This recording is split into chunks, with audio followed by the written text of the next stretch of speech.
Hello friends, most welcome आपका हमारी YouTube classes analysis with Renu में। तो कैसे हो आप सभी? आई होप आप सभी बहुत अच्छे होंगे। तो दोस्तों, आज हम क्या पढ़ने वाले हैं? हिस्ट्री में उत्तर वैदिक काल मतलब क्या है। एक तरह से हमने स्टार्ट किया था अपना हिस्ट्री, और हिस्ट्री में हमारा थर्ड चैप्टर क्या है, ये स्टार्ट हो रखा है। थर्ड में हम वैदिक काल के बारे में पढ़ रहे हैं। तो वैदिक काल में ऋग वैदिक काल, जिसमें हमारा क्या लिखा गया था, ऋग्वेद लिखा गया, तो उसके सामाजिक जीवन के बारे में। और उससे पहले मैंने आपको क्या दी थी, दो इंट्रोडक्शन क्लास दी थी। तो उसमें हमारा ऋग वैदिक काल क्या हो गया है, कंप्लीट हो गया है। तो अब हम क्या पढ़ेंगे, अपने उत्तर वैदिक काल के बारे में पढ़ेंगे। तो उत्तर वैदिक काल के बारे में हम पढ़ेंगे, जैसे कि आपको दिख रहा है कि मैंने कुछ बातें क्या लिख रखी हैं, बोर्ड पर लिख रखी है। और कुछ बातें जो हमारी क्या है, जैसे टेबल वाली बातें हैं, तो मैं आपको, जो मैं दूसरे तरीके की क्लास लेती हूँ आपकी पीडीएफ वाली क्लास, तो मैं उसके अकॉर्डिंग क्या करूंगी, आपको समझाने का काम करूंगी। तो वो क्लास भी क्या करनी है, आपको लेनी है। अगर आपको हमारा चैनल अच्छा लगता है, हमारी बातें क्या आती है, मेरी बातें आपको समझ आती है, तो आपको क्या करना है, वीडियो को लाइक शेयर सब्सक्राइब करना है, और जिन बच्चों को इसकी जरूरत है वहां तक इस चैनल को पहुंचाने का काम करना है। तो बढ़ते हैं आगे अपने क्या है, एक तरह से अपने काम पर। तो उत्तर वैदिक काल के बारे में मतलब आज जो हमने क्या पढ़ा है, 400 वर्ष के बारे में आज हम पढ़ने वाले हैं। कि हमारी हिस्ट्री में इन 400 वर्षों में 1000 ईसा पूर्व से 600 ईसा पूर्व के बीच का जो समय काल था, उसके अंदर समाज के अंदर कैसे कैसे परिवर्तन हुए, तो ये सभी बातें आज हम जानने वाले हैं। जैसे कि मैंने आपको बताया था कि वैदिक काल के हमने क्या किए थे, टू पार्ट्स किए थे। इसमें हमने क्या किया था, टू पार्ट्स में हमने ऋग वैदिक काल को पढ़ा था, जिसमें हमने 1500 से क्या लगाया था, अपना ऋग वैदिक काल शुरू किया था। 1500 से 1000 ईसा पूर्व मतलब 500 साल का हम टाइम पीरियड काफी अच्छे से पढ़ चुके हैं, जिसमें क्या था, व्यक्तियों का अस्थायी जीवन था। बिल्कुल ही कबीले के समाज के रूप में क्या करते थे, वो रहते थे। पशुपालन क्या था, उनका मेन व्यवसाय था। और एक दूसरे के साथ क्या करते थे, वो कबीले के रूप में, मतलब उनको वस्तु संग्रह करने का इतना ज्यादा शौक नहीं था, क्योंकि वो क्या था, एक कबीलाई समाज था। आज यहाँ है तो कल वहां है, तो इसी वजह से उनके अंदर ज्यादा हीन भावना की मतलब एक तरह से उनके अंदर नहीं थी। और जो भी कुछ था उनके अंदर, तो क्या था, अगर वो एक दूसरे के ऊपर आक्रमण करते, तो भी वो क्या चुराते थे, एक दूसरे का कि गाय चुराने का क्या करते थे, पशु चुराने का क्या करते थे, वो काम करते थे। तो इस तरह से क्या था, बिल्कुल फ्री माइंड एक तरह से मानव का जीवन था। कब तक, जब तक कि इस मानव को लोहा नहीं मिला। लेकिन लोहा मिलने के बाद क्या हो जाता है, आदमी का जो मनुष्य है उस टाइम का, तब का जो मानव है, उसका माइंड एकदम से चेंज हो जाता है, एकदम से इन द सेंस बहुत ज्यादा, मतलब क्या है, उसका विकास होता है, क्योंकि वो हथियार रखने क्या कर देता है, चालू कर देता है। हथियार रखेगा तो हथियार किन को देगा, वो अपने घर में हथियार नहीं रखेगा, वो एक दूसरे के ऊपर क्या करेगा, आजमाएगा। तो उसके लिए उसको क्या चाहिए, सेना चाहिए। तो सेना रखेगा, क्या रखेगा, सेना रखेगा। अब सेना रखेगा तो वो अपने क्या करेगा, एक तरह से सेना के ऊपर खर्चा करेगा। तो खर्चा करेगा तो उसका जो भी खर्चा वो निकालने की कोशिश भी करेगा। तो इसका मतलब क्या हुआ, वो स्थायी जीवन उसने व्यतीत करना स्टार्ट कर दिया। स्थायी जीवन कब व्यतीत करेगा, जब वो अपने पक्के घर बनाएगा, पक्की क्या करेगा, खेती करेगा। तो एक दूसरे की खेती पर क्या करेगा, इन हथियारों का आजमाने की कोशिश करेगा। तो ये हमारा क्या है, आजमाने की कोशिश करेगा। तो अपने क्षेत्र को बढ़ाने की धीरे धीरे क्या करेगा, ये मानव कोशिश करेगा। तो इसी के द्वारा हमारा क्या हो जाता है, ये अस्थायी जीवन से स्थायी जीवन में क्या हो जाता है, ये मानव परिवर्तित हो जाता है। अब क्या कर रहा है, मानव स्थायी जीवन जी रहा है, नदियों के आसपास क्या है इसके, ये अपना जो भी काम धाम है इसका सारा का सारा क्या कर रहा है, ये नदियों के आसपास ही कर रहा है। इसके पास उसको क्या मिल जाता है, नदियों से पीने के लिए पानी मिल जाता है। खेतों में न पानी आ जाता है, इसके पास क्या है, नदियों से काफी अच्छा क्या क्या हो जाती है, इसकी फसल उग जाती है। जो भी इसको क्या है, बेसिक जरूरत है, ये इसकी वहां से पूरी हो जाती है। पशुओं को क्या मिल जाता है, हरा चारा मिल जाता है। साथ में जंगल क्या है, इसके आसपास है, तो जंगलों में जाकर इसको क्या मिल जाते हैं, हथियार मिल जाते हैं। जंगलों में जाकर इसको क्या मिल जाते हैं, इसको पालतू पशु मिल जाते हैं। पशु का मतलब इन द सेंस है, जैसे कि जंगलों से इसको हाथी मिल जाते थे। तो हाथी रखता था ये अपनी क्या है, सेना में, क्या है, सेना में हाथी रखता था। हथियार मिल जाते थे, हथियार इन द सेंस इसको लोहा मिलता था। क्या लकड़ियां मिलती थी, इसको क्या है, ईंधन के रूप में लकड़ियां मिलती थी। अब और क्या है, जब के टाइम में मतलब पक्के घर तो थे लेकिन ईंटों के तब तक हमारे घर नहीं बनाता था ये, मानो क्या है ईंटों के घर इसके नहीं मिले उत्तर वैदिक काल में, तब ये क्या है लकड़ियों के घर बनाता था, जो भी जंगलों से लकड़ी काटता तो उसके ही स्थायी क्या होते थे, एक तरह से इनके घर होते थे। ठीक है, तो क्या है ये लकड़ियों के घर बना कर तब रहता था। तो ये हमारा क्या माना जाता है तो अभी क्या है ये ग्रामीण जीवन ही है। क्या ग्रामीण जीवन, लेकिन एक पशुपालन से इसका व्यवसाय क्या हो जाता है हमारे चेंज हो जाता है किसमें, क्या पशुपालन पहले क्या था इसका मेन मेन व्यवसाय पशुपालन था, लेकिन अब कृषि पे क्या हो जाता है ये आधारित हो जाता है। क्या कृषि कृषि पर आधारित क्या है अब के मानव का जीवन हो गया। तो कृषि जितनी ज्यादा क्या होगी, कृषि कृषि किस पे की जाएगी, जमीन पर। तो जिसकी जितनी ज्यादा जमीन होगी उसका इतना ही ज़्यादा क्या लहराएगा, उसका झंडा लहराएगा। तो ये क्या है एक तरह से ज़मीन का को क्या हो जाता है इसके बीच में कॉन्सेप्ट आ जाता है। और ज़मीन को कॉन्सेप्ट आता है तो जितनी ज़्यादा क्या हो जाती है एक व्यक्ति की ज़मीन होगी तो वो क्या करेगा और दूसरे जितनी ज़्यादा ज़मीन है तो उसके आस-पास के एरिया पर क्या करेगा वो राज करने का काम करेगा। तो ये राजा की भी क्या है एक तरह से इनकी प्रभुसत्ता क्या हो जाती है बलवान हो जाती है। मतलब तब के राजा जो कबीलाई समाज के पुराने टाइम के राजा थे वो छोटे कबीलों के क्या होते थे इंडिपेंडेंट राजा होते थे, लेकिन अब क्या होते हैं ये कोई बड़े जो महाजनपद के क्या बन जाते हैं राजा बन जाते हैं क्या। और एक दूसरे के जमीनों को हड़पाने के लिए क्या हो जाती हैं ये हमारी महाभारत जैसी आपने क्या देखी है बहुत बड़ी युद्ध देखा था। तो ये भी हमारा क्या हुआ था जमीन के ऊपर ही हुआ था। तो ये हमारा क्या है ये महाभारत जो लड़ी गई थी हमारी 950 ईसा पूर्व लड़ी गई थी। 1000 में हमारा क्या मिलता है, 1000 में हमारा लोहा मिलेगा। तो उसके 50 साल बाद ही हमारी महाभारत हो जाती है। देख लो कितना ज्यादा क्या हो जाता है एक मानव का 50 ही साल के अंदर। आप देखते हो महाभारत में कितने ज्यादा मतलब क्या है उनके वेपन्स होते हैं उनके पास। मतलब वेपन्स का मतलब है बंदूक नहीं थी लेकिन बंदूक जैसे बहुत सारे हथियार थे उनके पास। तलवारें थी, भाले थे, क्या थे तलवार, भाले और भी बहुत सारे क्या होते थे इनके पास ब्रह्मोस्त्र जैसे हम कहते हैं आज के टाइम में अपना परमाणु है। तो परमाणु के एविडेंस तब के टाइम में भी मिलते हैं हमारी क्या है गीता में। गीता में हमारे लिखा हुआ है कि तब के टाइम में भी हमारे परमाणु बम था।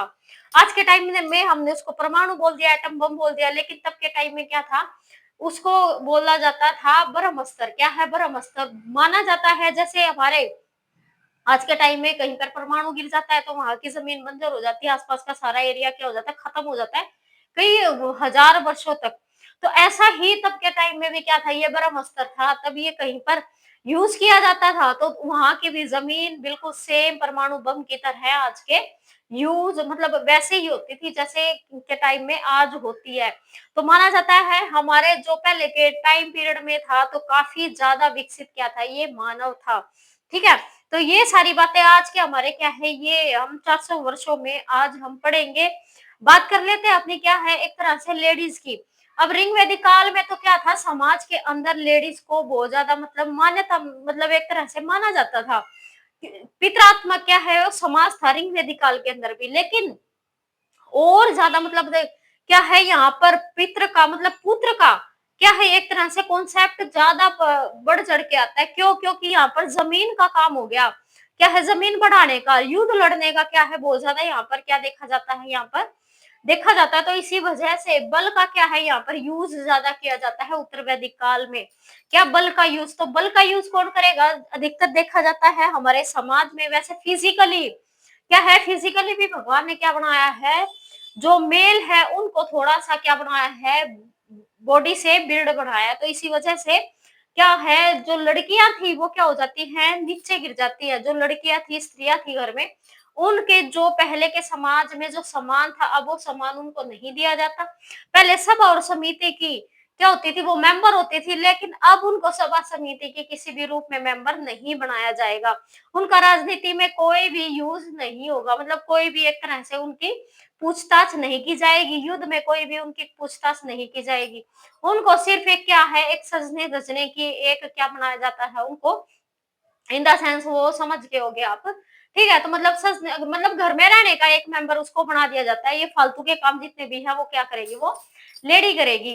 ठीक है, तो ये सारा समाज हमारा क्या हो जाता है। और उसी टाइम में बेटी के जन्म को क्या माना जाता है, पाप माना जाने लग गया, क्योंकि वो आगे जाके क्या करेगी, उनकी मानसिकता धीरे-धीरे क्या हो गई, बहुत ज़्यादा डिक्लाइन हो गई, मतलब नीचे गिर गई थी लेडीज़ को लेकर। तो ये सारी चीज़ें आज हम क्या पढ़ेंगे, अपने इस वाली स्लाइड में पढ़ने वाले हैं। आई होप आपको ये चीज़ें समझ में आ गई होंगी जो मैंने आपको बताई है।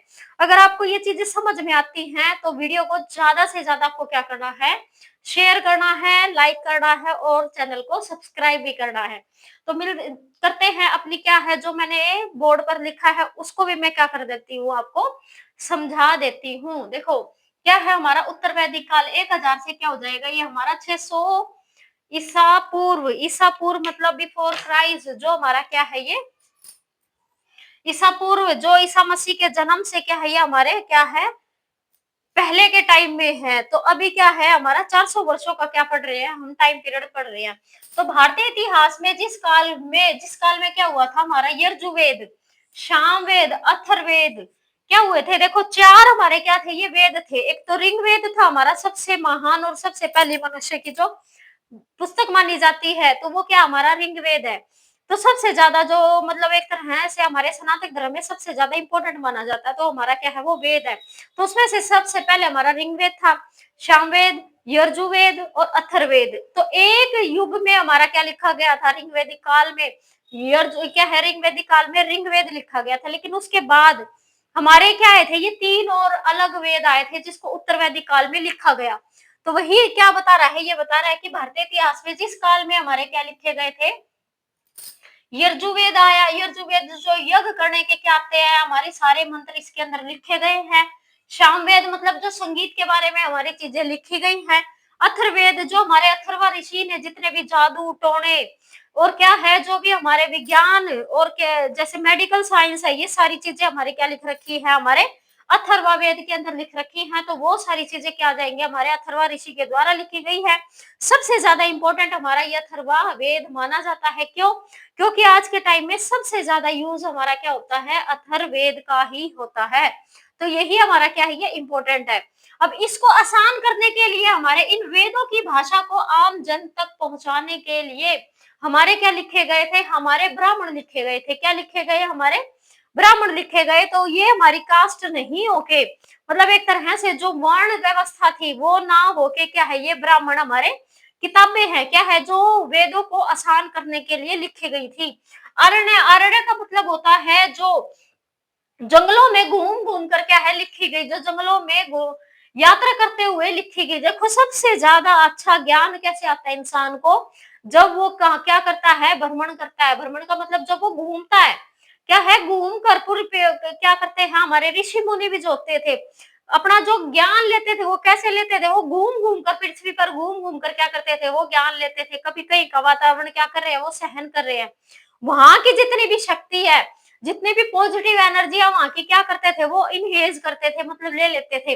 फिर वो दूसरे स्थान पर जाते थे और वहां की जितनी भी पॉजिटिव एनर्जी है वहां की लेते थे। तो ऐसे पूरी धरती पर क्या करते थे, ये घूमते थे और तभी इनको क्या होता था, उनको ब्रह्म ज्ञान की प्राप्ति होती थी। क्योंकि भगवान ने पूरी धरती पर क्या कर रखा है, पूरे ब्रह्मांड के अंदर चीजों को बिखेर रखा है। तो ऋषि मुनि ऐसे ही क्या करते थे, उस सारी चीजों को, उन सारे पॉजिटिव एनर्जी को धरती पर घूम घूम के क्या करते, वो इनहेज करते थे। तो यही हमारे क्या थे, ये आरण्य थे, कि वेदों को आसान करने के लिए आरण्य लिखे गए। जो आरण्य का मतलब होता है जंगल, तो जो जो जंगलों में घूम घूम कर क्या है, ये लिखे गए थे। तथा उपनिषद, उपनिषद होते हैं हमारे, जैसे उपनिषद का मतलब होता है जो गुरु के पास बैठकर लिखा गया ज्ञान, क्या है, गुरु के पास बैठकर लिखा गया ज्ञान ही हमारा क्या कहलाता है, उपनिषद कहलाता है। उपनिषद के बाद हमारे वेदांग लिखे गए थे, इसमें लिखा नहीं मैंने, वैसे बता रही हूँ आपको। वेदांग लिखे गए थे। वेदांग हमारे क्या थे, जो वेदों का मतलब एक तरह से अंत था। वेदों का अंत तो वैसे नहीं होगा, लेकिन क्या है, वेदों की जो बिल्कुल सरल भाषा में जो आम जन क्या कर सके, उसको पढ़ के समझ सके, क्या कर सके, उसको समझ सके, तो वो हमारे वेदांग लिखे गए। तो ये हमारी सारी चीजें हमारे क्यों लिखी गई, ये सारी चीजें हमारी लिखी गई कि हमारे वेदों की जो भाषा है वो आम जन तक क्या हो सके, पहुंच सके। अगर कोई इच्छुक है तो इनको पढ़ के समझ सके और समझ के दूसरे को, समाज को भी, दूसरे मनुष्य को क्या कर सके, वो बता सके। इस जो वेदों के अंदर जो ज्ञान है वो क्या कर सके, इस ब्रह्मांड के कल्याण के लिए यूज हो सके। तो ये हमारी चीजें क्या है, ये ऋषि मुनियों ने लिखने का क्या किया था, ये काम किया था, इसकी रचना हुई थी, उसे उत्तर वैदिक काल कहा जाता है। आई होप आपको ये समझ में आ गया होगा। बात आ जाती है हमारे आर्य लोग, जो भी आर्य लोग आए थे हमारे, कहाँ से आए थे, भूमध्य सागर से क्या आए थे, ये हमारे आए थे। वैसे तो बहुत सारे हमारे क्या है, ये हमारे इनका हिस्ट्री के जो विज्ञाता है इनका मतलब अपना अपना थॉट है। कोई कहता है हमारे ऑस्ट्रेलिया से आए हुए हैं, कोई चीन से बताता है, लेकिन ज्यादातर माना जाता है कि हमारे क्या ये भूमध्य सागरीय जो लोग हैं यही हमारे क्या आए हैं, यहाँ से ही आर्य आए हैं। तो इस टाइम में हमारे ये कहाँ देखो तब कहाँ थे, ये पंजाब के अंदर बसे हुए थे। कहाँ थे ये, पंजाब के अंदर बसे हुए थे। ठीक है, तब कहाँ थे ये, पंजाब के अंदर बसे हुए थे। लेकिन अब ये उससे आगे बढ़कर कुरुक्षेत्र मतलब हरियाणा, दिल्ली और गंगा यमुना के दोआब क्षेत्र में क्या हो जाते हैं, ये के उत्तरी भाग में आकर बस जाते हैं। दोआब क्या होता है, हमारा जो दोआब होता है, जो दो नदियों के बीच का क्या है, स्थान है, उसको को क्या बोला जाता है, दोआब बोला जाता है। सप्तसंध मैंने पिछली क्लास में बताया था आपको, सप्तसंध 7 नदियों के बीच का स्थान हमारा सप्तसंध कहलाता है। क्या, सप्तसंध।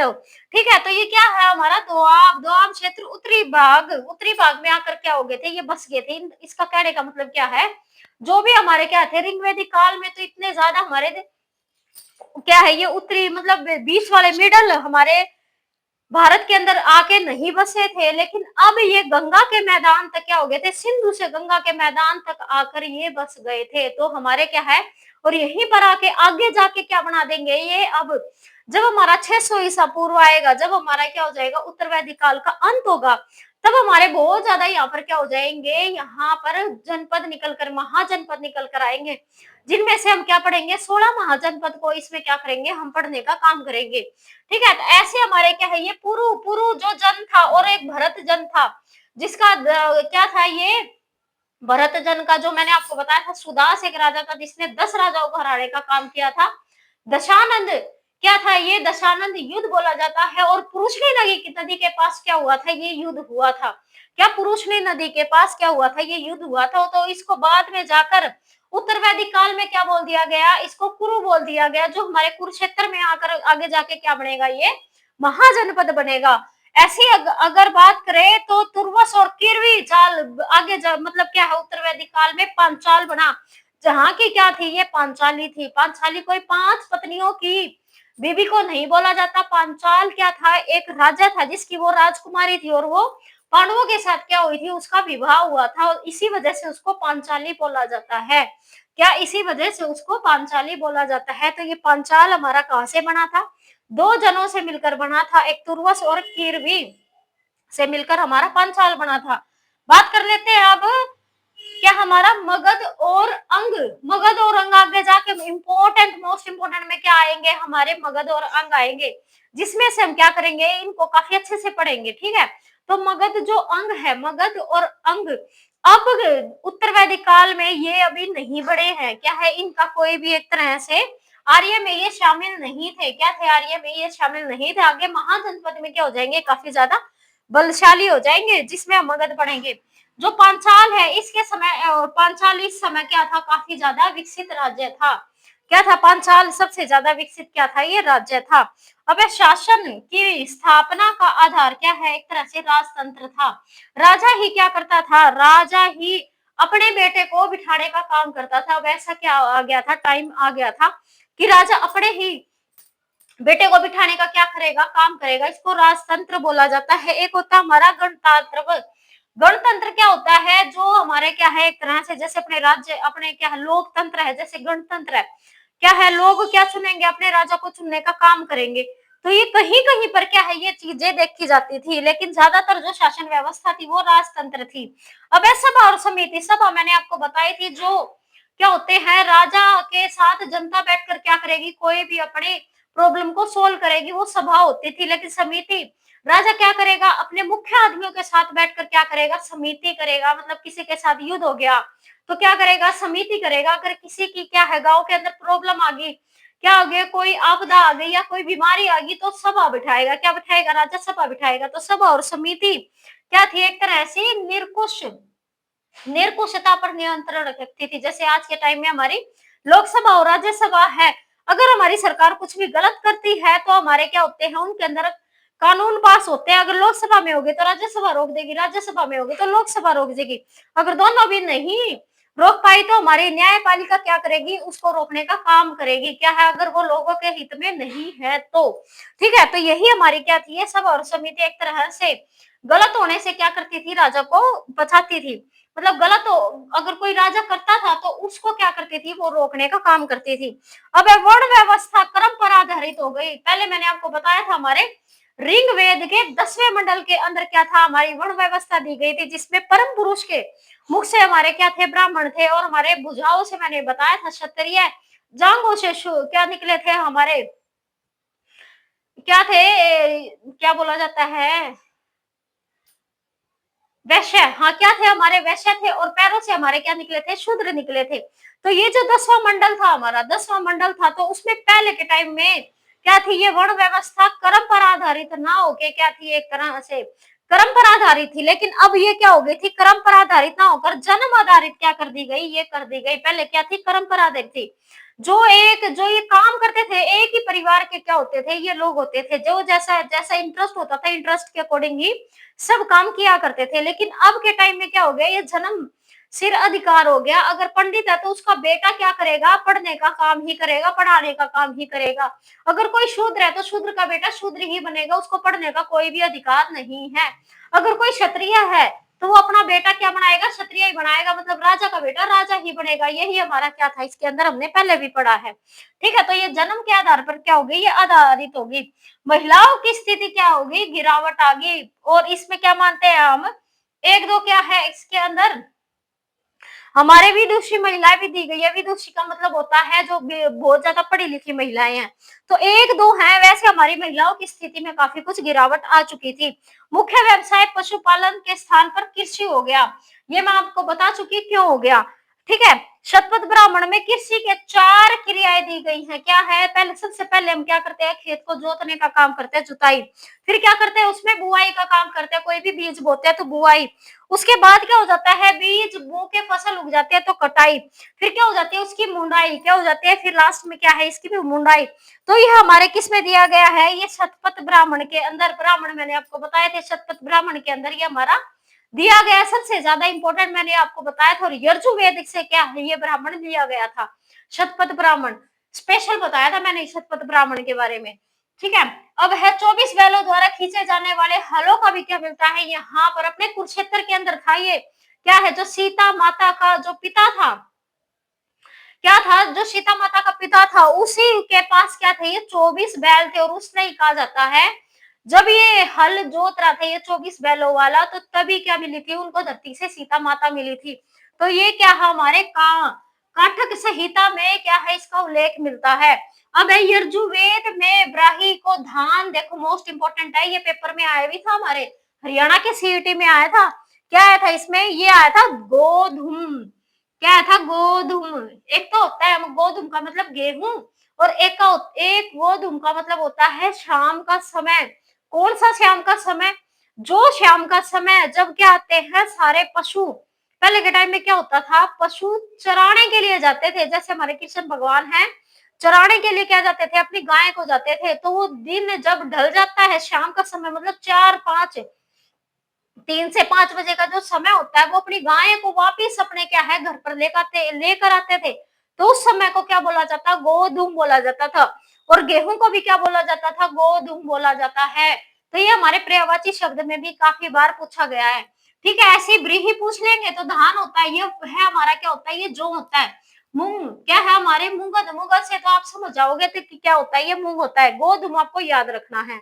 अब है मसूर, मसूर आदि मतलब क्या है, ये सभी चीजें भी तब के लोगों का व्यवसाय था। मतलब व्यवसाय मतलब कृषि में क्या करते थे, ये सारी चीजें वो करते थे। गेहूं का पता था, जौ का पता था, ये तो हमारे क्या है, ये हड़प्पा वालों को भी पता था। ठीक है, धान का भी पता था उनको, धान की भूसी भी मिली थी वहां पे। ठीक है, और हमारे क्या ये मूंग, मूंग वगैरह का भी क्या है, एक तरह से उनको तो मूंग का खैर नहीं पता था, लेकिन इन वालों को पता था। इस काल में सोना चांदी 3 तांबा कांसा आदि धातुओं का क्या करने जाने लगा, प्रयोग किया जाने लगा। मतलब इस काल में सोना चांदी तब के टाइम में भी था और अब भी है। टीन भी था, तांबा भी था, कांसा भी था। कांसा हमारा टीन और तांबे को मिला के क्या बनाया जाता है, कांसा बनाया जाता है। ये तो हमारे कांस्य युगीय सभ्यता जो हम बोलते हैं हड़प्पा के समय भी था। तो ये बाद में आई तो इसको भी क्या है, ये पता था। ठीक है, बस उसमें क्या था, उसमें लोहे को नहीं पता था, अब इनको लोहे का भी पता चल जाएगा। लोहे की खोज अंतरजी खेड़ा यूपी से हुई थी, जो 1000 ईसा पूर्व हुई थी। क्या है, 1000 ईसा पूर्व हुई थी। ऐसे क्या है, धार्मिक जीवन क्या था, देखो आज के समय में जो मूर्ति पूजा करते हैं, तब मूर्ति पूजा नहीं थी। क्या है, मूर्ति पूजा नहीं थी। यहाँ क्या था, अनुष्ठान और मंत्र, अनुष्ठान किए जाते थे। मतलब क्या है, यज्ञ किए जाते थे। क्या, यज्ञ वगैरह और मंत्र का उच्चारण बहुत ज्यादा क्या है, किया जाता था। और इन मंत्रों के अंदर बहुत ज्यादा शक्ति क्या है, होती थी, नहीं होती है। क्या है, इस इन मंत्रों के अंदर बहुत ज्यादा शक्ति होती है। अगर आप क्या करोगे, इनको इनहैंस करोगे, क्या है, अगर आप कोई भी एक मंत्र आज के समय में भी मैं आपको बोल रही हूँ, कोई भी एक मंत्र क्या कर लोगे आप डेली, एक समय में, पर्टिकुलर एक समय में क्या करना है, आपको याद रखना है, या 5 बार 7 बार जितनी भी आपकी इच्छा है, तो आप देखोगे कि वो आपका क्या बन जाएगा, बहुत ज्यादा प्रभावशाली बन जाएगा। और जो इच्छा आप मन में धारण करके उस मंत्र को बोलना शुरू कर दोगे, फिर टाइम पीरियड एक होना चाहिए, तो आपका वो क्या हो जाएगा, वो आपकी चीजें इनहेंस होने लग जाएंगी। मतलब यूनिवर्स से क्या हो जाएंगी, यूनिवर्स आपको वो चीजें देना शुरू कर देगा। ठीक है, तो यही हमारे अनुष्ठान और मंत्र हमारे क्या है, तब के टाइम में बोले जाते थे। ऐसे प्रजापति, मतलब देखो हमारे ऋग वैदिक काल में मैंने बताया था आपको, इंद्र सबसे ज्यादा क्या होते थे हमारे, 250 बार हमारे ऋग वैदिक काल में इंद्र का जिक्र किया गया है। इंद्र क्या थे, हमारे युद्ध के देवता माने जाते थे। जब ये क्या करते, युद्ध लड़ने के लिए जाते तो इंद्र को क्या करते थे, याद करते थे। ठीक है, ऐसे हमारे अग्नि के देवता को 200 बार क्या किया गया है, लिखा गया। मतलब 200 बार अग्नि शब्द हमें ऋग वैदिक काल में देखने को मिला है। ठीक है, तो लेकिन इस समय काल में क्या हो जाता है, हमारे प्रजापति जो होते हैं, क्या है, जो प्रजापति को एक शब्द लिया गया हमारे क्या है, इंद्र को और अग्नि क्या है, अब ज्यादा मानी ना जाने लगी। मतलब इन देवताओं को थोड़ा सा कम माना जाने लगा, और प्रजापति जो सृष्टि का निर्माता माना जाता है, उसको ही क्या है, ज्यादा माना जाने लगा। और पशुओं के देवता जो रुद्र है, रुद्र मतलब जो भगवान शिव का ही एक क्या माने जाते हैं, रूप माने जाते हैं। जो रौद्र, रौद्र क्या होता है, क्रोध, जो क्रोध का क्या माना जाता है, रूप माना जाता है। तो भगवान शिव की क्या जाने लगी, यहाँ पर ज्यादा पूजा पाठ की जाने लगी। मतलब मंत्र उच्चारण, मूर्ति पूजा अभी तक नहीं थी। क्या है, इनके पास भी मूर्ति पूजा नहीं थी। तो ये हमारी क्या थी, ये आज की क्लास थी। और क्या करूंगी मैं, देखो इसकी अभी और चीजें रहती है, क्योंकि इनके टाइम में क्या होने लगे थे, यज्ञ होने लगे थे। तो 4 तरह के हमारे क्या थे, यज्ञ थे। क्या थे, 4 तरह के, वाजपेयी था, अश्वमेघ यज्ञ था हमारा, ठीक है, राजसूरी यज्ञ था हमारा, तो अग्नि अग्निहोत्रम हमारा यज्ञ था। तो इन सभी चीजों के बारे में बताऊंगी। और इस टाइम पीरियड में हमारे 16 संस्कार भी आ गए थे, तो वहां से भी हमारे क्वेश्चन पूछा जाता है। ठीक है, तो वो छोटी छोटी क्लिप बना के मैं आपको क्या करूंगी, वो समझाने का काम करूंगी। लेकिन आपको क्या करना है, ध्यान से वो भी क्लास क्या करनी है, लेनी है, क्योंकि यहाँ से तो क्या होंगे, आपके कॉन्सेप्ट क्लियर होंगे। ठीक है, यहाँ से भी पेपर में काफी कुछ पूछा जाएगा, लेकिन वहां से एज इट इज क्या मिलेगा, आपको पेपर में क्वेश्चन देखने को मिलेगा। तो मैं आपको वो भी क्लिप छोटी छोटी करके दूंगी, तो वो भी क्लास क्या लेनी है, आपको लेनी है। तो ये तो हमें करना ही करना है। तो आपको क्लास कैसी लगी, आपको कमेंट बॉक्स में बताना है। और आपको कमेंट बॉक्स के साथ वीडियो को लाइक भी करना है, शेयर भी करना है। ठीक है, और जरूरतमंदों तक ये वीडियो पहुंचानी भी है। मैं जो मेहनत कर रही हूँ वो मतलब क्या है, आप ही हो जो क्या कर सकते हो, इसको सक्सेसफुल कर सकते हो। तो मिलते हैं नेक्स्ट क्लास में, तब तक के लिए goodbye, thank you, take care. तो वीडियो को लाइक शेयर सब्सक्राइब करना बिल्कुल नहीं भूलना आपको। बाय।